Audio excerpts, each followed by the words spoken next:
Fala galera, bom dia, boa tarde, boa noite. Vamos começar a apresentar o nosso seminário. Estaremos tratando sobre o retrato molecular do Brasil. O grupo é composto por mim, Pedro, Rafael, Letícia e Laís. Os resultados do artigo publicado mostram que 90% da patrilinhagem dos brancos brasileiros é de origem europeia, enquanto que 60% da matrilinhagem é de origem ameríndia ou africana. Agora, como que os autores chegaram a este resultado, né? Estudou-se a genética molecular de populações atuais para realizar inferências do passado, ou seja, eles não vão utilizar os estudos a partir de polimorfismos autossômicos, ou seja, não sexuais, devido à grande combinação genética.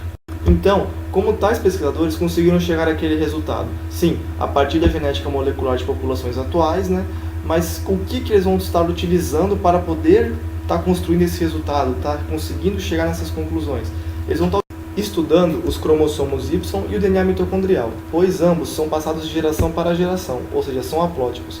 Eles, em comparação com os polimorfismos autossômicos, ou seja, aqueles não sexuais, como eu já disse antes, eles vão sofrer menos recombinação gênica, eles vão sofrer apenas mutação, conservando de maneira mais duradoura o seu material genético durante o decorrer da evolução.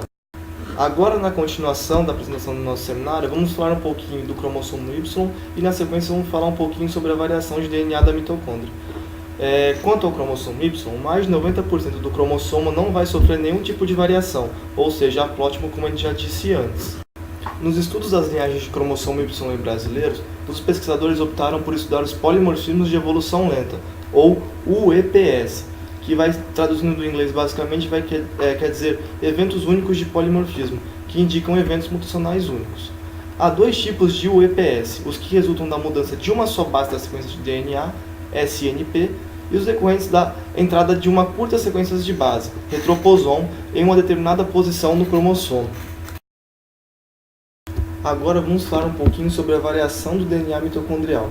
O DNA mitocondrial humano vai possuir duas regiões com propriedades evolutivas diferentes. A maior região, mais de 90% do seu total, é codificante, sendo assim usada como molde para a síntese de RNA. A taxa de mutação nessa região é cerca de 5 vezes maior do que a do DNA nuclear.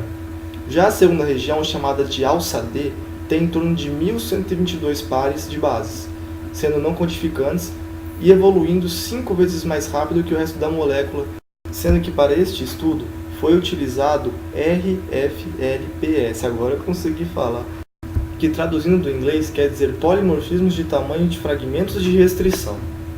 Agora vamos falar um pouquinho sobre o estudo propriamente dito. Optou-se por uma amostra de 200 indivíduos para o cromossomo Y e 247 indivíduos para a análise do DNA mitocondrial. Considerando outros estudos já realizados nesta área, o número a mostrar é significativo, visto que ele é superior comparado com os outros, sendo que o pessoal amostrado é restritamente a população branca das 4 maiores regiões do Brasil. Com relação às patrilinhagens, quanto mais antigo o meio haplótipo, maior vai ser sua distribuição geográfica. Em estudos práticos, eles utilizaram um conceito mais amplo de haplogrupo, grupos de haplótipos intimamente relacionados. Nós vamos discutir isso numa figura mais para frente. Sendo que o estudo filogeográfico da população branca brasileira vai mostrar que o nosso país é de origem europeia, especificamente dos portugueses. Então tá aí a imagem dos haplogrupos que eu tinha comentado para vocês. Vocês podem ver que na coluna da esquerda, na primeira coluna da esquerda, estão os haplogrupos identificados por números, que deve ser a maneira pelo qual eles identificam cada grupo. Cada haplogrupo vai ter sua origem geográfica, que nem já dito anteriormente. E aqui na sequência vocês vão ter 6 colunas ainda.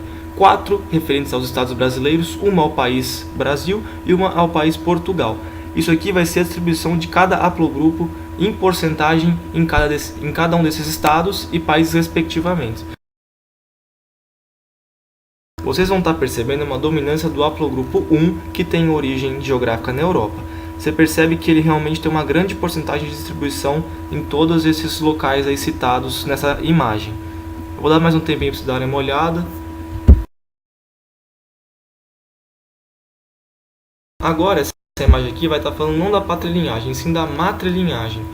Como já dito também anteriormente, vai haver uma dominância da África e dos ameríndios quando somados em relação aos haplogrupos da Europa. Aqui na figura vocês conseguem ver, né, no cantinho esquerdo o haplogrupo e sua origem geográfica e sua distribuição nas respectivas regiões do país.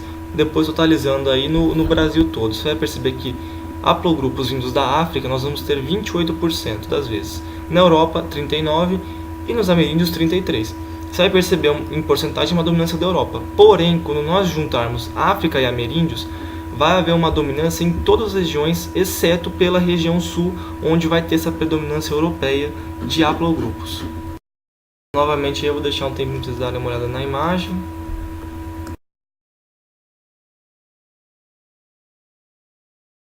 Agora, para estar finalizando o nosso seminário, nós vamos estar contextualizando de maneira histórica esse retrato molecular do Brasil. Analisando os resultados genéticos, podemos ver que eles combinam com o que se sabe sobre o povoamento do Brasil pós-Cabralino. Analisando historicamente, tem-se que os primeiros imigrantes brasileiros que vieram sem suas mulheres iniciaram um rápido processo de miscigenação entre os portugueses e as índias. O mesmo se deu com a vinda das africanas. Um outro fato histórico marcante foi quando o Marquês de Pombal criou um alvará permitindo portugueses se casarem com índias com a finalidade de povoar o país, garantindo assim a sua ocupação. A partir do século XIX, houve um grande aumento da população branca no país devido à saída de imigrantes da Europa, tais como italianos, espanhóis, alemães e, no caso da Ásia, os japoneses. Porém, esses imigrantes em geral eram muito pobres, eles casavam-se com mulheres de pele escura, enfatizando a relação da classe social e a cor da pele, prosseguindo assim a miscigenação da população brasileira. Bom, o que nós tínhamos para apresentar era isso. Gostaríamos de agradecer a atenção de vocês e muito obrigado.